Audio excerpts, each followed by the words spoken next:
నమస్తే, welcome to 1 TV news. ముందుగా బులెటిన్లో హెడ్లైన్ చూద్దాం.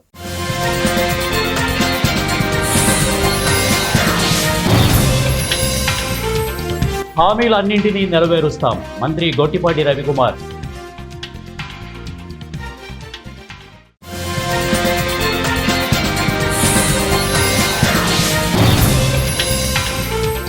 అన్నమయ్య జిల్లా రాజంపేటలో ఘోర రోడ్డు ప్రమాదం, 8 మంది మృతి.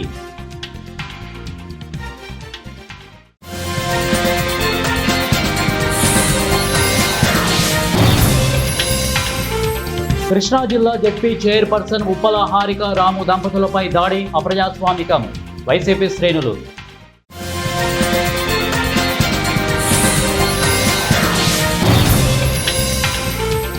వేద బ్రాహ్మణుల మంత్రోచ్చరణ నడుమ ప్రారంభమైన వడ్ల పూజ కార్యక్రమం.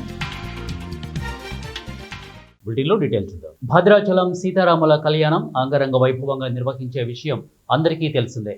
2026 శ్రీరామనవమి స్వామివారి కళ్యాణ మహోత్సవంలో వినియోగించే కోటి గోటి తలంబ్రాల తయారీకి జయశంకర్ భూపాలపల్లి జిల్లా శ్రీ రామదాసు భక్త మండలి ఆధ్వర్యంలో నేడు వేద బ్రాహ్మణుల మంత్రోచ్చరణల నడుమ వడ్ల పూజ నిర్వహించి కార్యక్రమానికి అంకురార్పణ చేశారు. ఈ వడ్లను రామదాసు తిరుపతమ్మ తిరుపతి పుణ్య దంపతులు వారి సొంత క్షేత్రంలో పలుమార్లు పూజలు నిర్వహించి పండిస్తారు. ఇలా పండించిన వడ్లను భక్తుల సహకారంతో అత్యంత భక్తి శ్రద్ధలతో గోటితో ఒలిపించి సీతారాముల కళ్యాణానికి వినియోగిస్తామని, ఈ కార్యక్రమాన్ని 9 ఏళ్లుగా నిర్వహిస్తున్నామని, ఈ తలంబ్రాలని భద్రాచలానికి తీసుకువెళ్లి ఆలయ అధికారులకు అప్పగించినట్లు తెలిపారు. ఇక శ్రీరామనవమి రోజు కళ్యాణానికి వినియోగిస్తారని రామదాసు తిరుపతి తెలిపారు. ఈ కార్యక్రమంలో ఆలయ అధికారులు భక్తులు పాల్గొన్నారు.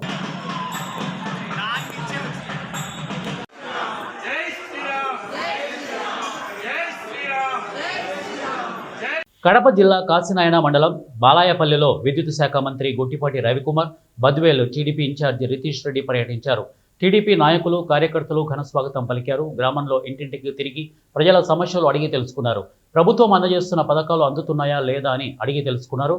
ఈ సందర్భంగా మంత్రి గొట్టిపాటి మాట్లాడుతూ ప్రజా సంక్షేమమే ప్రభుత్వ ధ్యేయం, సుపరిపాలనలో తొలి అడుగు కార్యక్రమం ద్వారా ప్రభుత్వ పథకాలు నేరుగా ప్రజల వద్దకు తీసుకెళ్తున్నాం. ఎన్నికల హామీలను అమలు చేస్తున్నాం. పింఛన్లకే 33,000 కోట్లు ఖర్చు చేశాం. తల్లికి వందనం పథకంలో ఒక్కరోజే 10,000 కోట్లు జమ చేశాం. ఆగస్టు 15 నుంచి మహిళలు, వృద్ధులు, విద్యార్థులకు ఉచిత బస్సు ప్రయాణం ప్రారంభమవుతుంది అన్నారు. రైతుల కోసం అన్నదాత సుఖీభావ పథకం కింద 20,000 ఆర్థిక సహాయం ఇవ్వబోతున్నామని వారు తెలియజేశారు.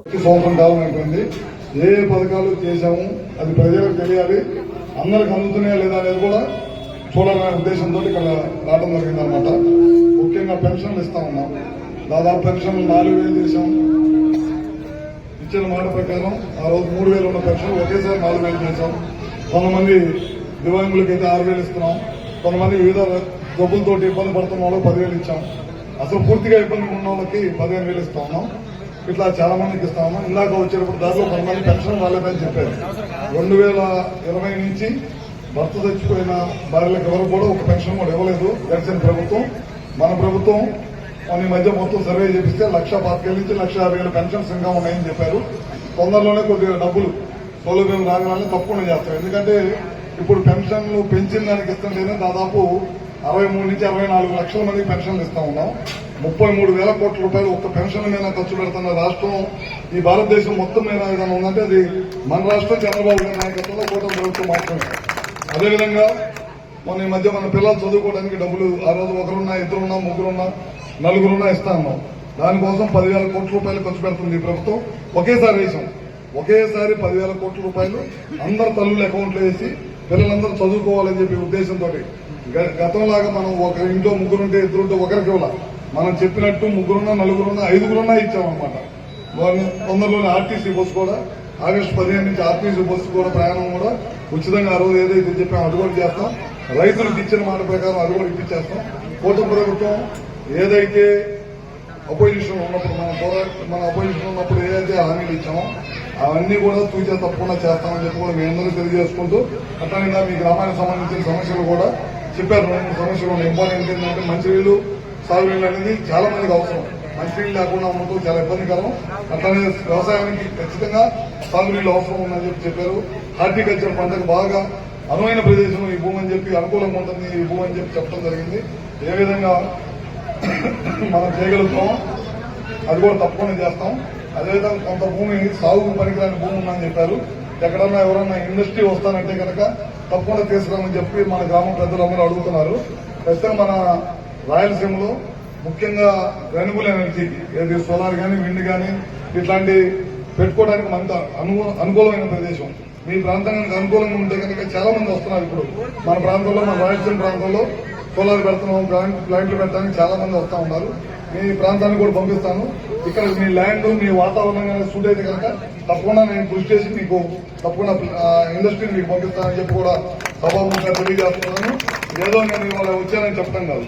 మన సోదరుడు ఉన్న రివ్యూస్ తప్పకుండా వీటన్నిటిని తీసుకొని ఏదైతే నేను ఫాలోఅప్ చేసి తప్పకుండా చేసి పెడతానని చెప్పి కూడా మీ అందరూ తెలియజేసుకుంటూ సెలవు తీసుకుంటాను.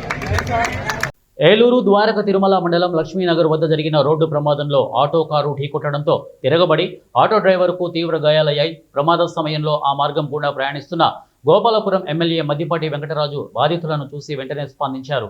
ఎమ్మెల్యే మద్దిపాటి ఘటనా స్థలానికి చేరుకుని 108 అంబులెన్స్ ను ఏర్పాటు చేయడమే కాకుండా స్వయంగా దగ్గరుండి బాధితులను ఆసుపత్రికి పంపించారు.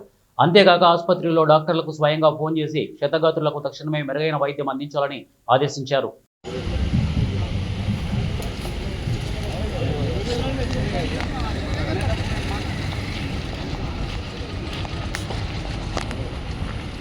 వికారాబాద్ జిల్లా మరపల్లి కేజీబీబీలో ఉదయం పిల్లలను చూసేందుకు తల్లిదండ్రులు రాగా పాఠశాలలో భోజనం సరిగ్గా లేదని తినలేకపోతున్నామని తల్లిదండ్రులకు బాలికలు తెలిపారు. దీంతో పిల్లలతో కలిసి పాఠశాల ఆవరణలో తల్లిదండ్రులు ఆందోళన చేపట్టారు.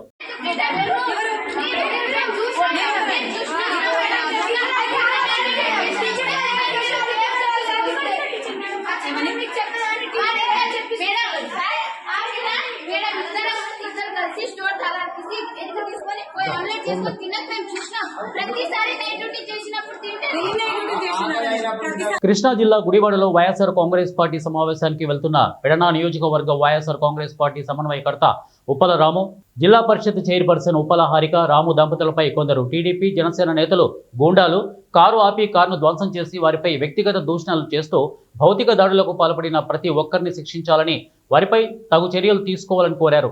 జిల్లా ప్రథమ పౌరురాలికే రక్షణ లేకపోతే సామాన్య మహిళల పరిస్థితి ఏంటని, రెడ్ బుక్ రాజ్యాంగంలో ప్రతి ఒక్కరూ భయభ్రాంతంలో బతికే పరిస్థితులు ఉన్నాయని, ఈ దాడిని తీవ్రంగా ఖండిస్తూ మోపిదేవి మండలంలో వైఎస్ఆర్ కాంగ్రెస్ పార్టీ ఆధ్వర్యంలో బీసీ నాయకులు కొవ్వొత్తులతో నిరసన ర్యాలీ చేపట్టారు. స్థానిక పోలీస్ స్టేషన్లో ఈ దాడికి పాల్పడిన వారిపై చర్యలు తీసుకోవాలని వినతిపత్రం సమర్పించారు. నిన్న జరిగినటువంటి సంఘటన కుప్పల హారికారాము గారి మీద దాడిని ఖండిస్తూ ఈ రోజున మరి రాష్ట్ర నలుమూలలా కూడా పెద్ద ఎత్తున ప్రతి నియోజకవర్గంలో కూడా ఆవిడికి సాంఘిక భావం తెలుపుతూ అందరూ ముందుకు వచ్చి మరి ఈ దాడిని ఖండిస్తున్నారు. ఈరోజు ఆ దంపతులకు జరిగినటువంటి దాడిని ఇంకా ఎట్టి పరిస్థితుల్లోనూ పునరావృతం కాకుండా ఇలాంటి చర్యలకు తీసుకొని మరి మన ప్రభుత్వాన్ని, కూటమి ప్రభుత్వాన్ని మేము కోరటం జరిగింది. ప్రొద్దుటి నుంచి జరిగిన పరిణామాలు చూస్తే మరి పోలీసు వారికి కానీ ప్రతి ఒక్కరికి మేము మరి ఆ ఇచ్చిన మెమోలు తీసుకొని వారు సానుకూలంగా స్పందించి చర్యలు తీసుకుంటామని చెప్పడం జరిగింది. ఏదేమైనా ఒక మహిళ మీద ఇంత దాడి అమానుషమైన చర్య. ఈ రోజున మన మోపిదేవి మండలంలో ప్రతి ఒక్కరూ ముందుకు వచ్చి కులాలకు మతాలకు అతీతంగా మహిళల మీద దాడిని ఖండిస్తూ ఇక్కడ ఉన్నటువంటి ప్రతి ఒక్కరూ కూడా సాంఘిక భావంగా ముందుకు వచ్చి మరి క్యాండిల్ ర్యాలీని నిర్వహించి ఆవిడికి జరిగినటువంటి అన్యాయానికి అందరూ కూడా మరి ఖండిస్తూ సానుభూతిని వ్యక్తం చేశారు. ఇలాంటి చర్యలు ప్రభుత్వం మరొకసారి జరగకుండా చూడాలని చెప్పి తెలియజేసుకుంటున్నాం. ఎంతవరకే సమంజసం, రాజకీయాలు అనేవి ఓడుతూ ఉంటారు, గెలుస్తూ ఉంటారు, అనేక రకాలైనటువంటి మార్పులు వస్తూ ఉంటాయి. కానీ మహిళ మీద, ఒక బీసీ మహిళ మీద ప్రత్యేకించి ఆ విధంగా అన్యాయంగా కారు పగలగొడతాము, అమ్మాయిని నానా ఇబ్బందులు పెడతాం అనేది ఎంతవరకు ప్రతి మనిషికి ఒక భర్త అనేది, భార్య అనేది ఉంటుంది. కానీ ఆ భార్యకి తగిలితేనే అతనికి దెబ్బ తగిలిద్ది అనుకుంటారేమో. ఈరోజు మేము మోపిదేవి మండలం తరఫున, ఈ బీసీ సంఘాల తరఫున కాకుండా మొత్తం మా వైఎస్ఆర్ పార్టీ తరఫున మేమంతా కూడా అది ఖచ్చితంగా ఎవరైతే గూండాల అచ్చుకు ఇదయ్యారో వాళ్ళ మాత్రం పట్టుకుని ఖండించాలని చెప్పి ఈ మోపిదేవి మండలం తరఫున మరి గట్టిగా ఖండిస్తున్నాం.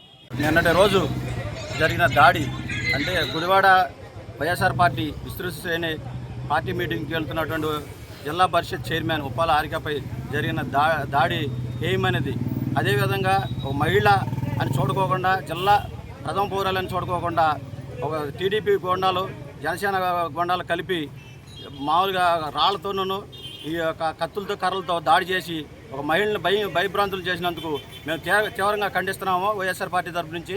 అదేవిధంగా ఈరోజు మొన్న పవన్ కళ్యాణ్ మహిళలపై అన్యాయం చేస్తూ ఊరుకున్నాడు. ఈ రోజున ఎక్కడికి వెళ్ళాడు? జిల్లా ప్రథమ పౌరాలైనటువంటి ఉప్పల హారిక మీద అంత దాడి జరిగితే కనీసం వచ్చి ఒక చిన్న ఇది కూడా సానుభూతి కూడా తెలియచేయలేదు. కాబట్టి ఇలాంటి పునరావృతం కాకుండా చూడాలని కోరుకుంటూ సెలవు తీసుకుంటాం. అన్నమయ్య జిల్లాలో అర్ధరాత్రి ఘోర రోడ్డు ప్రమాదం చోటు చేసుకుంది. రాజంపేట నుంచి రైల్వే కోడూరు మార్కెట్కు మామిడికాయల లోడుతో వస్తున్న ఓ లారీ బోల్తా పడి అక్కడికక్కడ 8 మంది మృతి చెందారు. రెడ్డిపల్లె చెరువు కట్ట మీదకు రాగానే లారీ అదుపు తప్పి బోల్తా పడి ఈ ప్రమాదం జరిగింది. మరికొంతమంది కూలీలు లారీ కింద ఇరుక్కుపోయారు. సంఘటనా స్థలానికి చేరుకొని పోలీసులు లారీలో ఇరుక్కున్న 8 మందిని పోలీసులు కాపాడారు. మృతి చెందిన వారిని పోస్టుమార్టం నిమిత్తం ప్రభుత్వ ఆసుపత్రికి తరలించారు.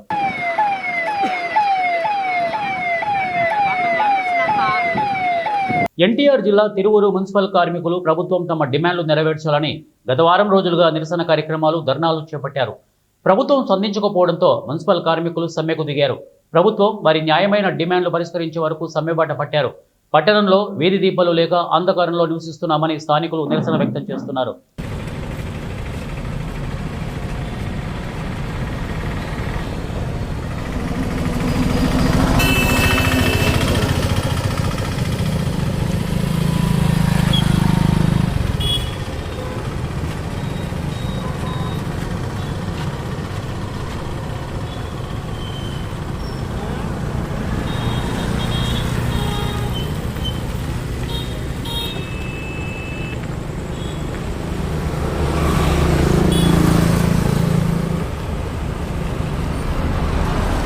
బులెటిన్ ముగించే ముందు హెడ్లైన్స్ మరొకసారి.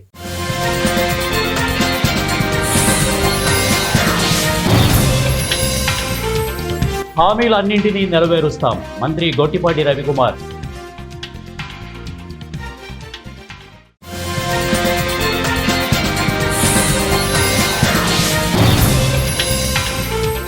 అన్నమయ్య జిల్లా రాజంపేటలో ఘోర రోడ్డు ప్రమాదం, 8 మంది మృతి.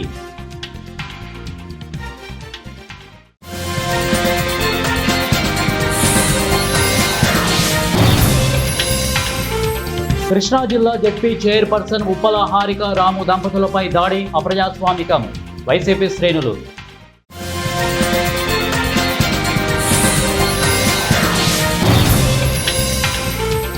వేద బ్రాహ్మణుల మంత్రోచ్చరణ నడుమ ప్రారంభమైన వడ్ల పూజా కార్యక్రమం.